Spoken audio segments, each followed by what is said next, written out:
Happy Monday, everybody. Welcome to The Last Word. We are starting to see a lot more centers utilizing or saying they're about to utilize these tiny homes to help with Canada's housing crisis. They're starting to sort of follow along with what the messaging from the Carney government has been. But we need to today take a look at the reality of what tiny homes and sea cans really mean to Canada and whether this can actually solve our housing crisis. The answer, I think, will upset you. But the reality is there are solutions. We've got a whole list of those solutions, as a matter of fact, that don't include these tiny homes. So let's get started. Let's go. Welcome to Bakes on Things. Welcome back to The Last Word. I'm Chris Baker. It is Bakes on Things. And of course, don't forget to like, subscribe, and comment. Join that conversation down below about the housing crisis today. That's what we're talking about. I hope you've had a good Monday. Thanks for watching this morning's The First Sip. We really need to have a good, solid discussion on Canada's housing crisis. Everyone does, from the Liberals to the Conservatives to the NDPs to the Greens to every Canadian citizen. We need to talk about the government's solutions or proposed solutions, even the ones that came up in the election, which they're still trying to use here.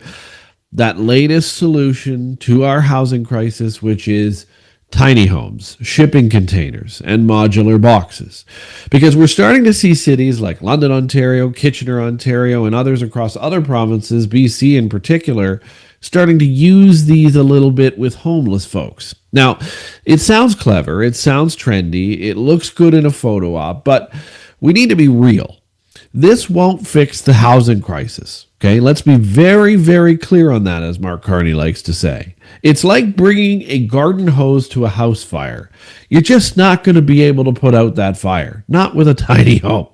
Yes, tiny homes and container villages can be helpful for very specific situations, which is funny because that's really what these cities are using them for, like giving homeless veterans or people in encampments a safe, stable place to land while they get back on their feet. And that is a fantastic use of the tiny home, the sea cans, whatever you want to call them.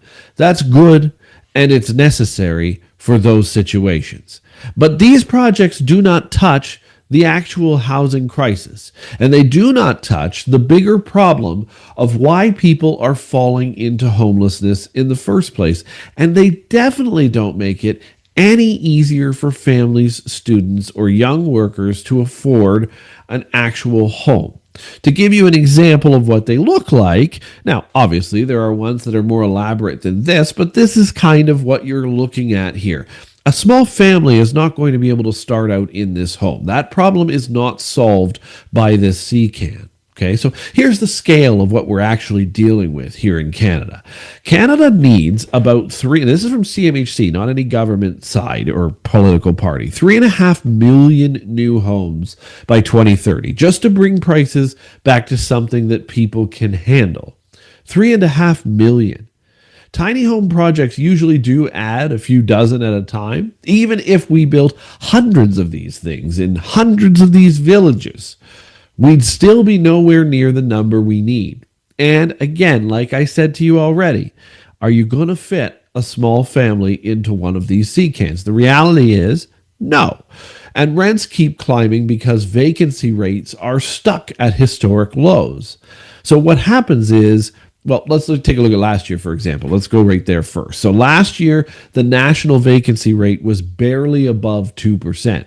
And healthy markets are usually double that, okay? So when there's no supply, landlords feel like that they can charge whatever the heck they want for rents because they know you're in competition with hundreds of others. And homelessness keeps on rising as a result of the fact that these rents keep on rising as well. They can charge whatever they want with the low supply.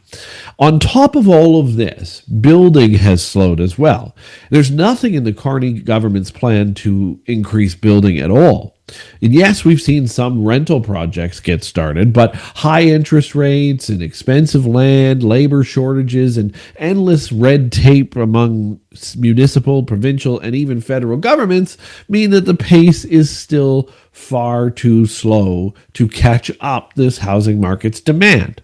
Now, let's bust the myth here that these tiny homes mean cheap. A tiny home might cost less overall because it's small, as you can see. But on a per square foot basis, they're often more expensive. Okay. You still need plumbing, you need wiring, you need a kitchen, you need a bathroom, you need hookups, and here's the big one, you need some land. So just hooking up a small home, to put it into perspective, hooking them up to utilities, I should say, can cost tens of thousands of dollars alone. That's not the shipping container itself. That's not putting in a bathroom or a kitchen. That's just hooking them up to the utilities. Shipping containers face these exact same issues. You still have to insulate them, renovate them, and you have to meet the safety codes like moisture and all the other things that go along with a home. None of that is free. None of it. None of it is cost free. So what would actually work then? Because a lot of times I get in the comments, well, Chris, you pointed out the problems, but where's the list of what to do? So we're going to constantly keep harping on what to do. And we don't have to reinvent the wheel. Other countries have tackled these things before. And we should just be looking to other countries. Hey, Mark Carney's traveling to all of them. Why doesn't he pick these solutions up? Build more where people want to live. Tokyo keeps housing affordable because they allow mid-rise apartments across huge parts of the city. Not just in little pockets here and there, but huge swaths of the city are allowed to have those apartments. Houston in Texas kept prices stable by letting builders split big lots into much smaller ones so more families could buy. New Zealand, they made it legal to add duplexes and triplexes almost anywhere in the country, which got new homes built so much quicker. There's other things we can do too, and we can even make modular work. We can make it work at scale. Modular housing is fastest and cheapest when governments approve things right away, when they get out of the way, when governments approve standard designs in advance and let them go up without endless delays and permits and taxes and different things that always stumble these projects. We should be using modular to build 4 to 8 story rental apartments instead of these little guys here. And if we build them quickly and build them near transit and not one-off container villages on the edge of town like most of these, that's what's going to truly help move the needle. We can also and should also connect immigration. People have been saying, Pierre Poilievre has been saying this for a long time. Connect immigration to housing capacity. Canada is finally starting to think about tying study permits and temporary residence to housing availability. Okay. But housing availability is negative right now. So that needs to become a permanent rule, yes, but we also may need to pause immigration for a bit. If we know we can build X number of homes in a year, then we should only bring in a number of people that matches that capacity. Right now, we have negative homes for the demand that we have and need. So Pierre Poilievre's idea of pausing immigration for a bit is actually a good one. You can also go big on purpose-built rental, remove taxes on rental construction, speed up permits, and make federal money for cities conditional on real housing results. Where have we heard that? The conservative platform. It works. Actual units built, not just announcement. Use public land smartly.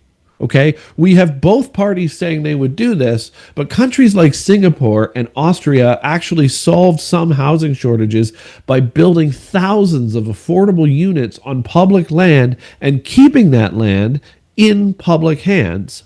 We can lease federal and provincial land near transit for mixed income housing that stays affordable forever. We can legalize more middle class homes as well. Duplexes, triplexes, courtyard apartments, all of these things would work. These should be allowed in most of our neighborhoods without a huge amount of red tape, without people standing in the way, without endless city and provincial and federal hearings on all of it. That's how you get builders to add supply quickly and add it more cheaply as well. Prevent homelessness at the source as well. If studies show that a $100, just a $100, by the way, a $100 rent hike can increase homelessness by up to 9%, then the smartest money that we can spend right now is helping people cover that gap before they're evicted. Rent support, quick move-in programs, and emergency aid are cheaper than shelters or Band-Aid villages. That's the reality of the situation. We also need to fix the labor shortages we talked about earlier. We don't have enough tradespeople. It's a wonderful thing to see that there are more young people getting into the trades, but it's not enough. We need to repurpose those that have lost careers elsewhere into the trades as well. We need to fast track apprenticeships, recognize foreign credentials quickly, and make sure that big housing deals include some workforce training as part of them. Why can't we say, as part of your giant housing deal we're going to permit for you, you also need to train 60 workers with each project? Why can't we do that? So yes, tiny homes and container villages do have a place. We know they have a place. They can help stabilize people in crisis and give dignity to those who have nothing. But let's not kid ourselves. This is not how you fix a nationwide housing shortage. It's a Band-Aid at best, which is all the liberals really wanted to do with this. The problem is this is a massive issue now. And governments love Band-Aids because they're cheaper, they're quick, and they look good in a press release. But they're starting to look pretty bad now because they aren't going to solve any problems, and we know that. So the real fix is boring and massive. Clear the red tape, open up land, study what other countries have done, build rentals, and build a lot of them. Until we can do that, Canadians will keep hearing promises about sea cans and doll houses, while prices keep climbing and more families keep falling behind. Thanks for watching Bakes on Things, The Last Word. I appreciate you being here. Don't forget to like, subscribe, and of course, join the conversation on this topic down below. Are you starting to see more of this in your communities? I'd love to hear. And also, don't forget that you can hype this video as well. I don't know how many people are doing the hyping thing yet, but it is a new feature of YouTube. Give it a try. And of course, again, just like I said earlier, we will see you in the morning. Have a great evening, everybody.